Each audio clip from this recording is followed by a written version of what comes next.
সত্যি এই বছর আমাদের কৃষ্ণনগরে ঠাকুর মুখ তুলে চেয়েছেন। হ্যাঁ মহারাজ, ধান একেবারে পরিপূর্ণ হয়েছে। তা কবে ধান কাটা হবে পুটির বাবা? ধান তো একেবারে পেকেই এসেছে, সপ্তাহখানেকের মধ্যে ধান কাটতে হবে। বেশ বেশ, তাহলে তো ভালোই হলো। এই মাসের শেষের দিকেই তো নবাব বাহাদুরকে শস্যের খাজনা পাঠানোর কথা। হ্যাঁ মহারাজ, এবারে নবাব বাহাদুর খুশি হবে। ঠিক বলেছ গোপাল।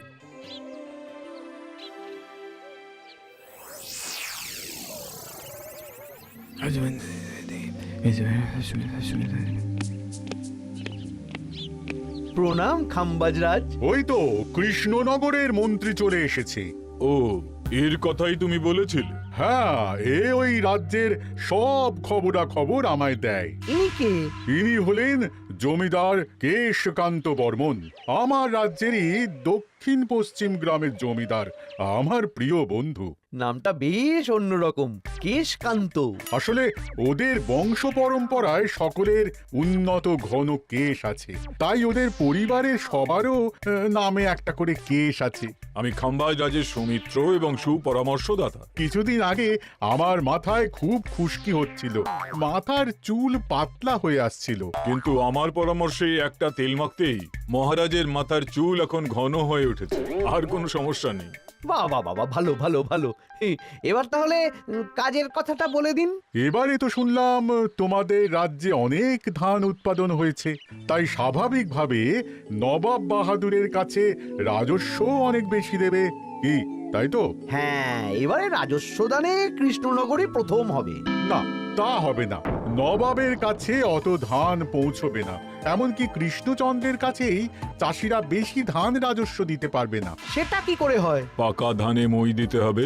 বললাম না, ও আমার সুপরামর্শদাতা। হ্যাঁ, আমার মন্ত্রীকে বাণিজ্যের কাজে বাইরে পাঠিয়েছি কিছুদিন, তাই কেশকান্ত মাঝে মধ্যেই আমার কাছে আসে, গল্পগুজব করে আর সুপরামর্শ দেয়। কিন্তু আমি কি করব? তুমি রাতের অন্ধকারে চাষিদের ধান জমিতে পাকা ধানে মই দিয়ে দাও, এমন ভাবে কাজটা করবে যাতে কাক পক্ষীতেও টের না পায়। আর তাতে আমার লাভ?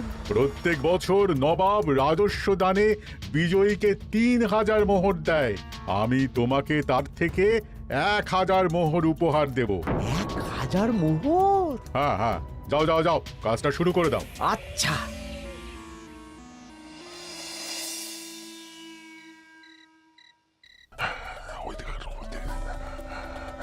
তাহলে আর দেরি কেন, মন্ত্রী মশাই কথা মতো কাজ শুরু কর। হ্যাঁ হ্যাঁ, চল।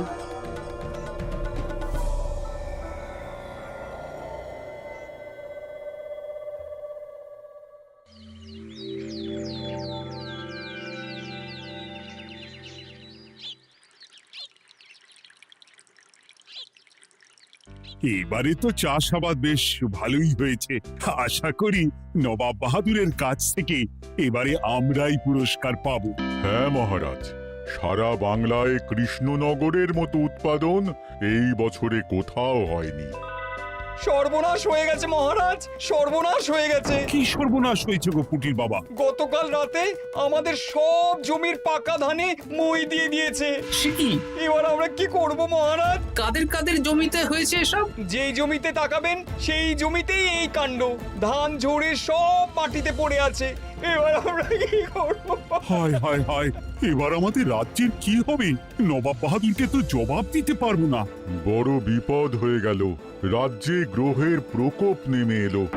ও, আর কদিন পরেই আমার টেকে আসবে ১,০০০ মোহর। ঠিক আছে, তোমরা সবাই এখন বাড়ি যাও। না, আমার মন মেজাজ ভালো নেই।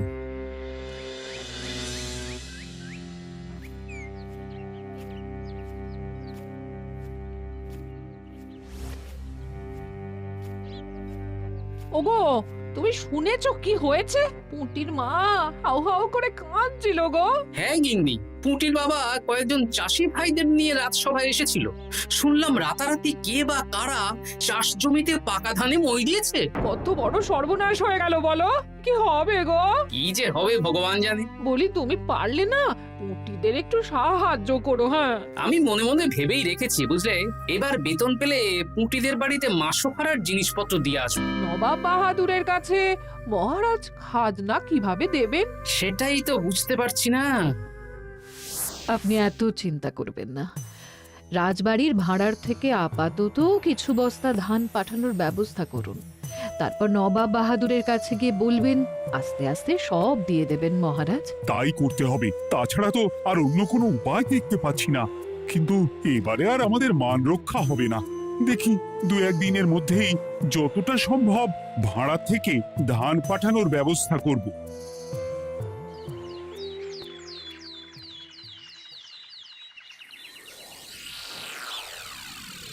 এই বছর 10,000 বস্তা ধান রাজস্ব এসেছে খাম্বাজ রাজ্য থেকে, 7,000 বস্তা ধান এসেছে বর্ধমান রাজ্য থেকে, আর মাত্র 100 বস্তা এসেছে কৃষ্ণনগর থেকে। তাই এই বছরের বিজয়ী রাজ্য হচ্ছে খাম্বাজ রাজ্য। খাম্বাজ রাজ্যের রাজার হাতে 3,000 মোহর উপহার হিসেবে তুলে দিচ্ছেন। আর কৃষ্ণচন্দ্র, তোমার রাজ্যের এরকম হাল কেন? এবারে আমাদের সমস্ত রাজ্যের পাকা ধানে কেউ বা কারা মই দিয়ে দিয়েছে। সেসব তোমার মাথা ব্যথা। আমার ধান কোথায়? 100 বস্তা ধান রাজস্ব, কম করে 800 বস্তা ধান রাজস্ব দেওয়ার কথা, কিন্তু তুমি তোমার কথার খেলাপ করেছো। এই বছর আমি নিরুপায় জাহাপানা। আমিও নিরুপায়। হয় তুমি আগামী 1 সপ্তাহের মধ্যে আমাকে 5,000 মোহর দেবে, নইলে কৃষ্ণনগরের সিংহাসন থেকে সরে যাবে। এত বড় শাস্তি দেবেন না নবাব বাহাদুর। আপনি অন্তত মাস 6 সময় দিন, আবার ধান চাষ করিয়ে আপনাকে প্রাপ্য ধান দেওয়া হবে। বেশি কথা বলছো কৃষ্ণচন্দ্র। তুমি 5,000 নয়, 6,000 মোহর 1 সপ্তাহের মধ্যে দেবে। বেটা গোপাল বেশি পাকা, অত কথা বলতে কে বলেছিল? গোপাল, এটা তুমি কি করলে? হায় হায় হায়! সর্বনাশের সময় যখন ঘনিয়ে আসে, তখন বিপদের ওপর বিপদ এভাবেই আসে। আমার পাওনা। আরে এখন না, তোমাকে পাঠিয়ে দেব। ওই দেখুন, খাম্বাজ রাজের সাথে কথা বলছে। এখন বেশি কথা বললে কৃষ্ণচন্দ্র আর গোপাল সন্দেহ করবে। চলুন তো দেখি ওখানে গিয়ে কি কথা বলছে। কি কথা বলছো মন্ত্রী? মন্ত্রী আমায় বিজয় অভিনন্দন জানাচ্ছিল। বিজয় অভিনন্দন তো উপহার পাওয়ার সময় জানাতে পারতেন মন্ত্রী মশাই। যাই হোক, আপনাকে তো ঠিক চিনতে পারছি না। আমার নাম কেশকান্ত, আমি খাম্বাজ রাজ্যের দক্ষিণ পশ্চিম গ্রামের জমিদার। কেশকান্ত আমার বিশেষ বন্ধু। আপনার কেশ নিয়ে বেশ ভাব দেখছি।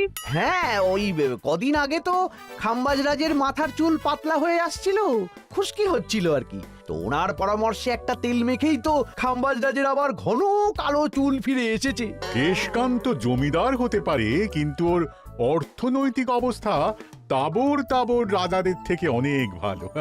কয়েক হাজার বিঘা জমির মালিকও, তার সাথে চুলের তেলের ব্যবসা করেও হাজার হাজার মোহর রোজগার করে। এই, এখন চুল নিয়ে চুলোচুলি না করে চলো কৃষ্ণনগরে ফিরি। এমনিতেই মন মেজাজ খারাপ, 1 সপ্তাহের মধ্যে আবার 6,000 মোহর জোগাড় করতে হবে। হ্যাঁ, চলুন চলুন।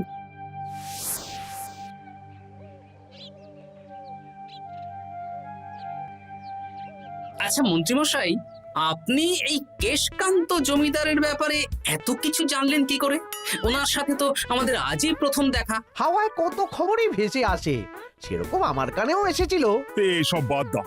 গোপাল, মন্ত্রী, দুজনেই ভাবনা চিন্তা করো কিভাবে 6,000 মোহর জোগাড় হবে।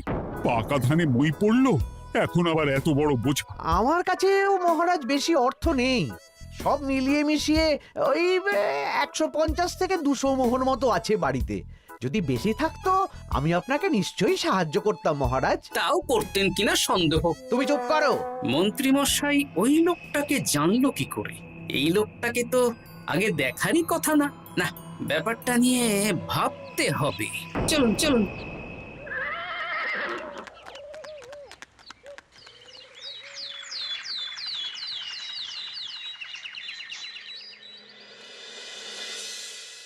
বুঝলে গিন্নি, 1 সপ্তাহের মধ্যে মহারাজকে 6,000 মোহর জোগাড় করতেই হবে, নইলে সিংহাসন ছাড়তে হবে। এখন কিন্তু আমাদের উচিত মহারাজের পাশে দাঁড়ানো। কিছু ভেবেছো কি? আপাতত আমার বিয়েতে পাওয়া আংটি বন্ধক রাখবো, আর তুমি যদি হ্যাঁ হ্যাঁ, আমার যে দুটো গয়নাগাটি আছে ওগুলো বন্ধক রাখো, পরে আস্তে আস্তে ছাড়িয়ে নেবো খন। দেখি বাকি সভাসদদেরকেও বলবো, যে যতটা পারে, তারপর ভগবানই ভরসা।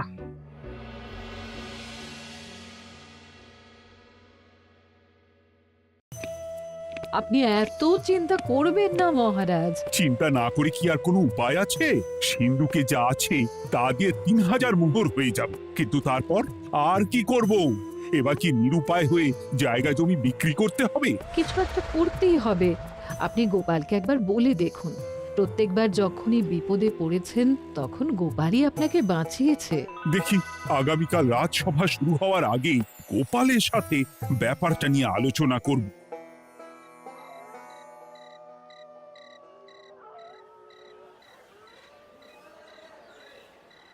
এই যে শ্যাকরা, কি করছো? এই তো, বলুন। শোনো, আমার গিন্নির জন্য একটা হীরের হার বানাতে হবে, ওই 1000 মোহরের মধ্যে।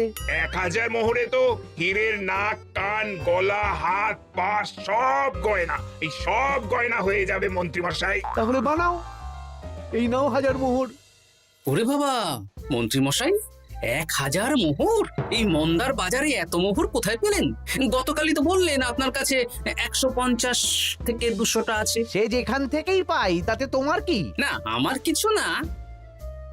শ্যাকরা, আমি কয়েকটা গয়না বন্ধক রাখবো।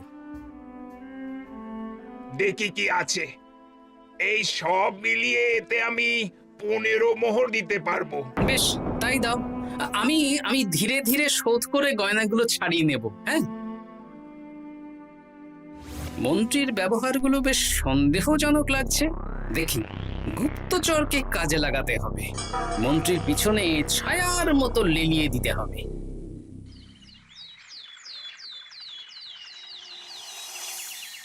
মহারাজ, আমি চেষ্টা করছি আপনার এই মোহর কিভাবে জোগাড় করা যায়, আপ্রাণ চেষ্টা করছি। দেখো, বা আমি 3000 মোহর পারবো, কিন্তু তার বেশি হলে জায়গা জমি বেচতে হবে, হাতে যে বেশি দিন সময়ও নেই। আচ্ছা মহারাজ, দেখছি। তবে মন্ত্রীমশাই চাইলেই আপনাকে 1000 মোহর দিয়ে সাহায্য করতে পারতেন, কিন্তু উনি তা না দিয়ে ওনার গিন্নির গয়না বানাচ্ছেন, হীরের গয়না। দেখি, মন্ত্রী তো কালকেই বলল ওর কাছে 150 থেকে 200 মোহর আছে মাত্র। 1000 মোহর কোথা থেকে পেল? সে উনিই জানেন, তবে তার খবর খুব তাড়াতাড়ি আশা করি পেয়ে যাব মহারাজ।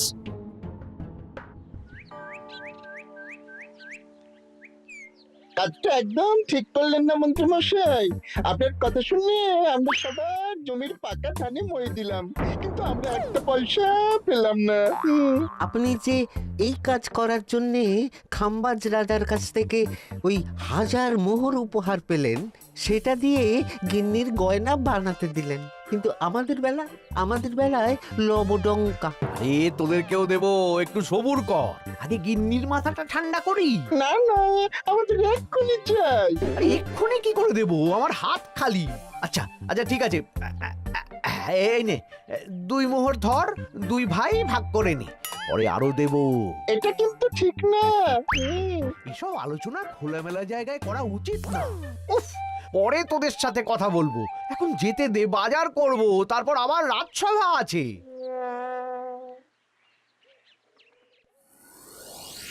আচ্ছা, এই ব্যাপারটা মহারাজকে আর গোপাল দাদাকে জানাতে হবে।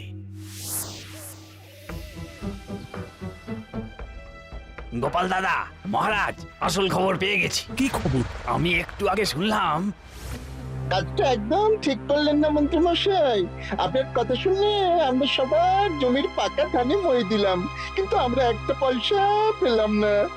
আরে তোদেরকেও দেবো, একটু সবুর কর। মন্ত্রী, আমি না তোমাকে বেরেই ফেলবো। মহারাজ, মন্ত্রী মশাই এখানে গৌণ, উনি অর্থের লোভে এসব করেছেন, আর ওনাকে দিয়ে করিয়েছেন খাম্বাজ রাজ। হ্যাঁ, যাতে এবারে বিজয়ী হতে পারেন। তাই আপনি এই খবর 5 কান করবেন না মহারাজ।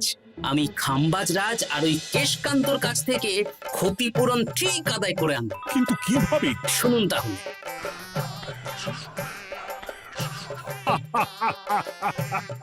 দারুণ বুদ্ধি। তাহলে এখন আসি মহারাজ, কাউকে কিচ্ছু বলার দরকার নেই। আপনি শুধু আগামীকাল সন্ধেবেলা খাম্বাজ রাজের দরবারে চলে আসুন, পারলে নবাব বাহাদুরকেও সঙ্গে করে নিয়ে আসুন। হ্যাঁ,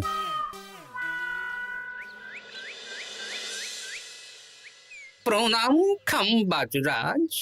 কে আপনি? আমি হতাশ রঞ্জন, পশ্চিমে থাকি। কি চাই বলুন? কিছু চাই না, তবে একটা কথা শুনলাম তাই বলতে এলাম। কি কথা? আমি শুনলাম মহারাজ আপনার মাথার চুলগুলো সব নকল। আমার এত সুন্দর চুল সব নকল? ফাজলামো হচ্ছে। আমি যদি প্রমাণ করে দিই আপনার চুল নকল, তাহলে কি? তাহলে আপনি আমাকে 100 মোহর দেবেন, আর প্রমাণ না করতে পারলে আমি আপনাকে 100 মোহর দেব।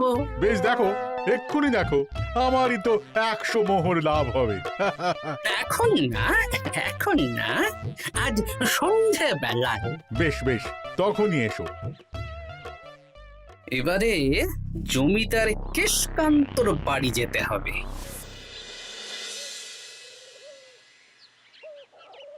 জমিদার মশাই বাড়ি আছেন? কে মশাই আপনি? আমি হতাশ রঞ্জন, পশ্চিমে থাকি। আমি বিশাল ক্ষমতাশালী লোক। কিসের ক্ষমতা?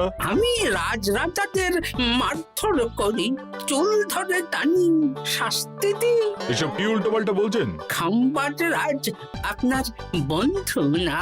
হ্যাঁ, প্রিয় বন্ধু। ওনাকেও আমি আপনার সামনে চুল ধরে টানবো, কিন্তু উনি কিচ্ছু করতে পারবেন না। উনি আপনাকে শুলে চড়াবেন। কিছুই করতে পারবেন না, বললাম না আমি বিশাল ক্ষমতাশালী লোক। বিশ্বাস হচ্ছে না তো? তাহলে বাজি ধরুন, 10,000 মোহরের বাজি।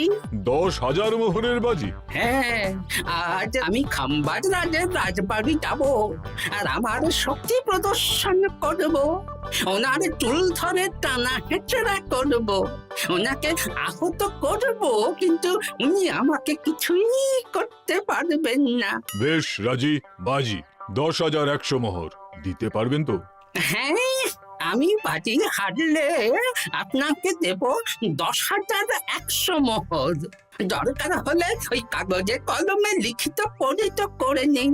বেশ, তাহলে তাই হোক। কিন্তু হ্যাঁ, একটা কথা, আমি শক্তি প্রদর্শন করার আগে থেকে প্রক্রিয়া চলাকালীন সময় পর্যন্ত আপনি খাম্বাজ রাজের সাথে কোনো কথা বলতে পারবেন না।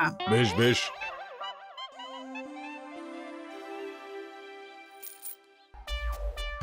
তাহলে শুরু করি। শুরু করো। এবার আমি প্রমাণ করেই ছাড়বো।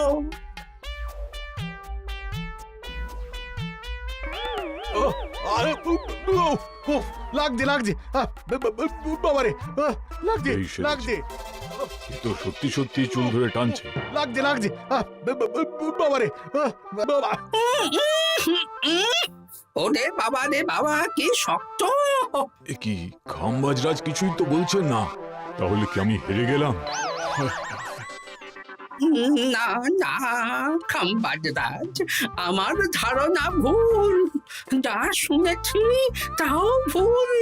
এবার বিশ্বাস হলো তো? দাও দাও, এবারে 100 মোহর দাও। দিন কেশকান্ত মশাই, আমাকে 10,100 মোহর দিন। এ কি, ও তোমাকে 10,100 মোহর কেন দেবে? ওনার সাথেও তো বাজি ধরেছিলাম। কি বাজি? আপনার এখান থেকে বেরিয়ে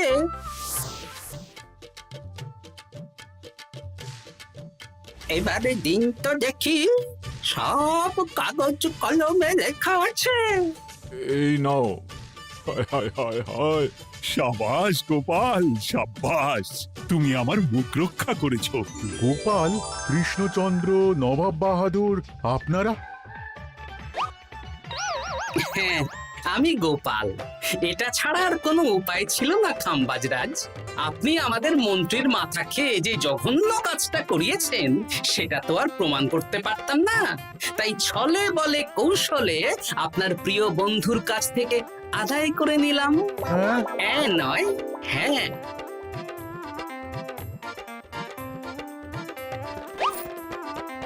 এই নিন মহারাজ।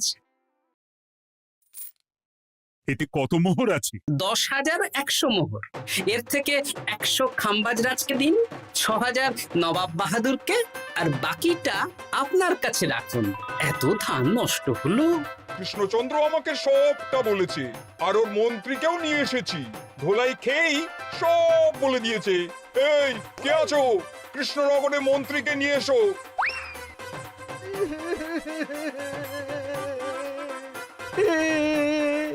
মার খেয়ে আমি সব বলে দিয়েছি খাম্বাজরাজ। উদ্ধার করে তো জাহাপানা, আমাকে ক্ষমা করে দিন। এর কোনো ক্ষমা নেই, তোমাকে আমি কারাগারে বন্দি করব। হায় হায় হায়, সামান্য টাকার লোভ করতে গিয়ে পুরো মাঠে মারা গেলাম।